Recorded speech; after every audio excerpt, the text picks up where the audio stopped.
నేను బాధ్యత కలిగిన పౌరునిగా నా కుటుంబ సభ్యులకి, తోటి వారికి హెచ్ఐవి ఎయిడ్స్ గురించి అవగాహన కల్పిస్తానని,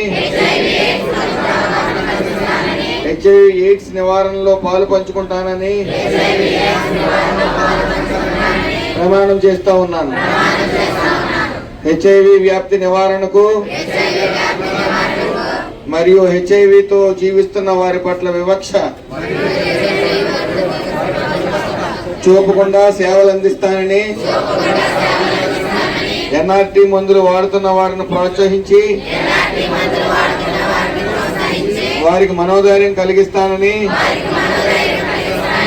వారి కుటుంబాలకు అండగా ఉంటానని, ఎయిడ్స్ మరియు ఇతర మహమ్మారులను అంతం చేయుటకు నా వంతు కృషి చేస్తానని మీ అందరి సమక్షంలో ఆత్మసాక్షిగా ప్రతిజ్ఞ చేస్తూ ఉన్నాను.